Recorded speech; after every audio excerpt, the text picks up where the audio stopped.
Hello random viewers and welcome to another random episode.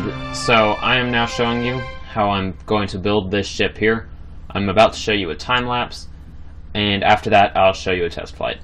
This ship is for my Laythe-Duna War series, which I'm working on, and the point of this video is to show you guys just how much work goes into creating one ship.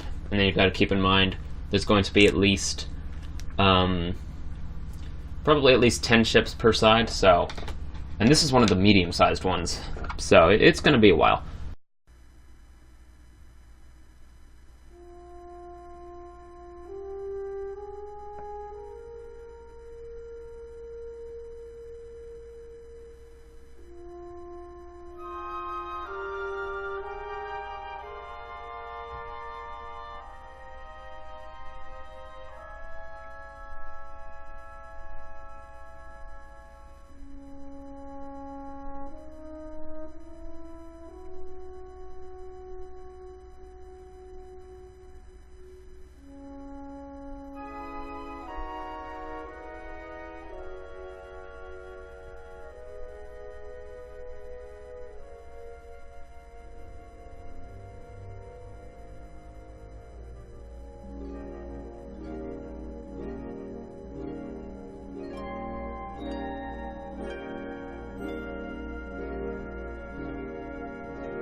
So the first thing in this series, we're always going to use cheats, so it's going to be this here, and we're going to go to cheats, infinite propellant and infinite electricity, because that's just so that we don't have to worry about things. We have hyperheaded for our warp drives, well, jump drives, sorry.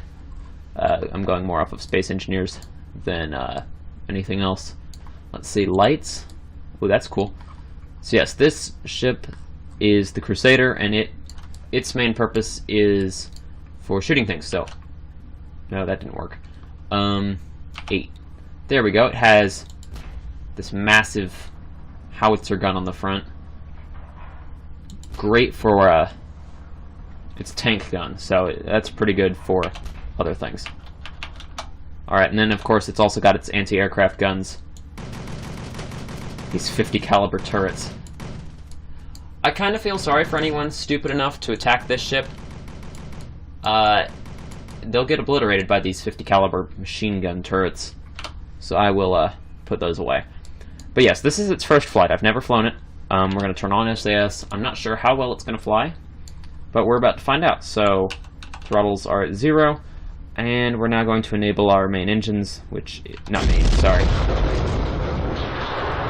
Okay. Here we go. And we're just going to begin throttling up. It looks like it's trying to pitch forward. If I turn SAS off, what's happening to it? It appears to be turning that way, which is a little odd. Is it pitching forward or backwards at all?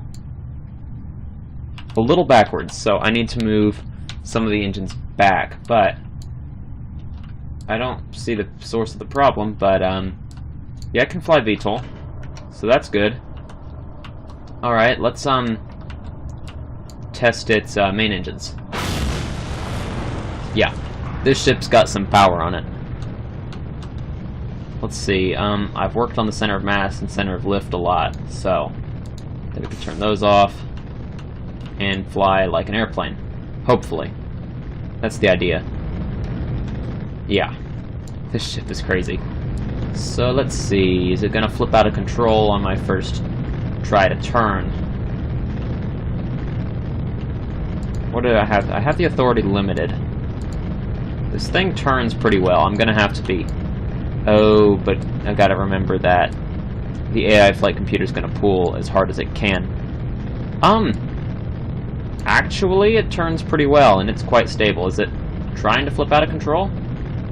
I need to check to make sure it's not trying to do that. I mean, it is trying to go into a flat spin a little bit. It doesn't have a lot of these rear control surfaces. I wonder why my ships are all so hard to fly. Probably because they look cooler. Sorry, editor, but, yeah. His ships look a little bland, but they're deadly. My ships are faster, but prone to flipping out of control. Let's test the RCS. Yeah, I gave it these massive RCS thrusters.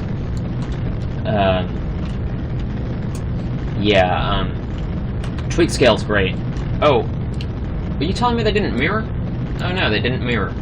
I'll have to fix that. Yeah, Scatterer is a great mod as well. This is gonna make these space battles spectacular. I try to flip it. Well, no. People aren't gonna try to flip it. Okay, it's trying to flip here. So, yeah, it's, I might have to limit that gyroscope some, just to keep it from killing itself. Wait, that's the main reactor. Not that. Gyroscopes are in here. Here we go. Reaction wheels, bring them just down to 61%. Let's see. Is that one limited? Yes. Yeah, so I'm gonna make some edits, and then I will be right back. Well, apparently it can land. That's good to know. Now it's time for our second test flight. I wanted to tell you guys about why this series has been such a while and why I haven't done any of my other Kerbal Space Program series. And the reason for that is because Kerbal Space Program has been broken on my computer. I mean, and technically it still is. Oh, I forgot to adjust those torque things.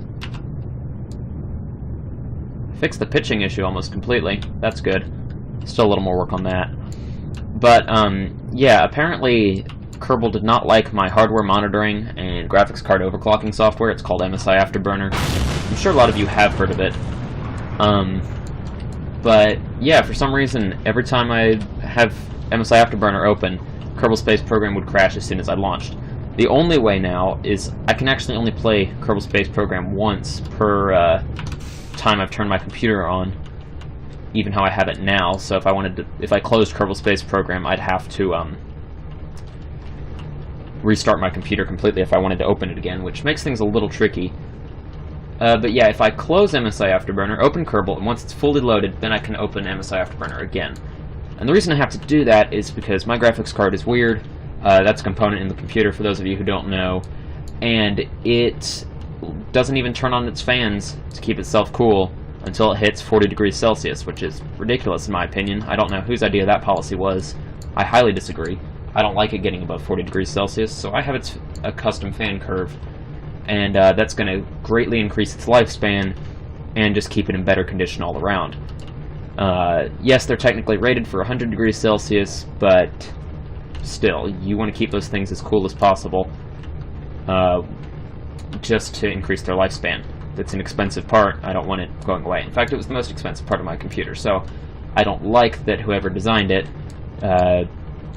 decided to put that feature in there by default, and I have to run this special program to keep it from overheating.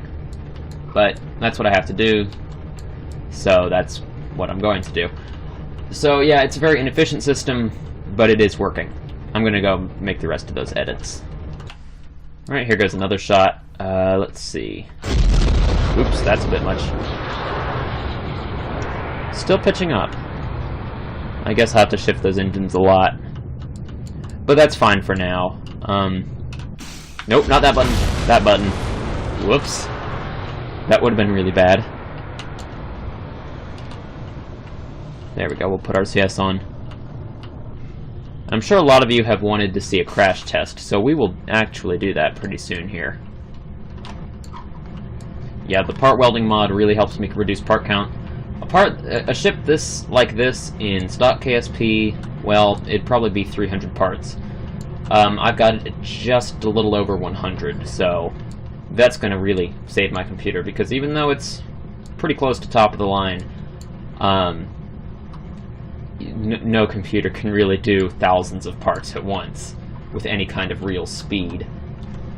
Alright, now I'm going to do a crash test, because that's always fun. I'm going to try to clip off a little bit of the left-hand or port nacelle by running it into this building. Okay, I see what I have to do here. Or not. Oh. Yep, this is happening. Oh, that was great. Oh, this is really great. If I leave the engines on, what happens? Oh, it's spinning. Oh, this is great. Just keeps hitting things. Will it take out this building? Yes, it will. This is great. It just keeps destroying things. I'm not hitting any controls. I'm just leaving the SAS on and the engines where they are. Alright, are you going to turn off now? I bet the pilots would have regained control at this point to do that. It's just been balancing on its front two engines. Well, I mean, I have to say, it holds up really well. I mean, its armor is going to protect it a lot in a battle. Because if you look at it, all its main components basically are intact. I mean, sure, a lot of the engines are gone, but this would still be usable in a battle. You still have your main gyroscope, you still have your RCS thrusters, you still have most of the engines. A few of the engines. You've lost the main cannon, but, I mean, this would still be very useful in a fight, so if it can do all that and still be in this decent of condition, this ship's going to be great for me. Well, I'll see you next episode. I hope you all have a very nice day, and I do hope I can have this series, the first episode, out for you in a reasonable amount of time, but please do keep in mind that with this time, it's probably going to be a few months. But I hope to see you then, or for another ship video.